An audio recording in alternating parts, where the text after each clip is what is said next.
कि राजपूती साफे का महत्व क्या है और राजपूती साफे जो अलग अलग रंगों में बांधे जाते हैं उनका रीज़न क्या है, और तीसरा ये आपको बताऊंगी कि कितने प्रकार के साफे बांधे जाते हैं।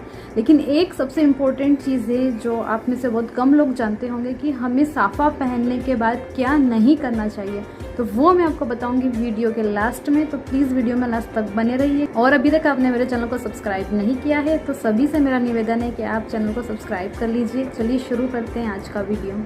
तो सबसे पहले हम बात कर रहे हैं साफे का महत्व। तो साफा बांधने की जो रीति है जिसे हम टर्बन बोलते हैं इंग्लिश में, तो वह शुरुआत हुई है राजस्थान से और इंडिया ने ही इस कल्चर को सबसे पहले फॉलो किया है। तो साफ़ा राजस्थान में वैसे तो अलग अलग प्रकार से बांधा जाता है, लेकिन सबसे पहले हम साफ़े के महत्व के बारे में बात करेंगे। तो साफ़ा जो है वो आदर और सम्मान का प्रतीक है।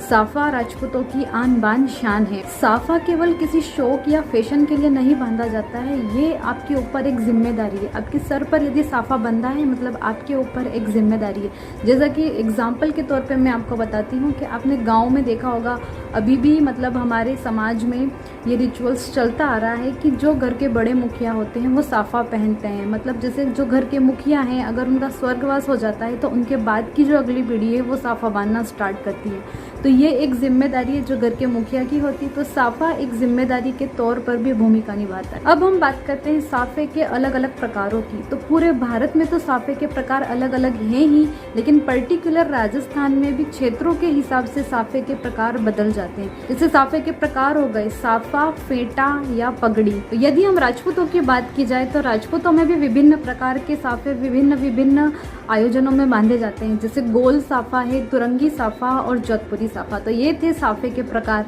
अब हम बात करेंगे साफ़े के रंगों की, मतलब किन रंगों को किस समय पहना जाता है। सबसे पहले हम बात करेंगे केसरिया साफ़े की। तो केसरिया साफ़ा जो है युद्ध के समय पहना जाता है, जो कि शौर्य का प्रतीक होता है। आज के समय में आपने देखा होगा कि विभिन्न सामाजिक संगठन या रैलियों में भी केसरिया रंग का साफ़ा पहना जाता है, जो कि शौर्य को प्रदर्शित करता है। उसके बाद आता है जो कलरफुल साफ़े होते हैं, रंग बिरंगे साफ़े, चुंदड़ी साफ़ा, पचरंगी साफ़ा, लहरिया साफ़ा, ये सब पहना जाता है शादी या किसी खुशी के माहौल में।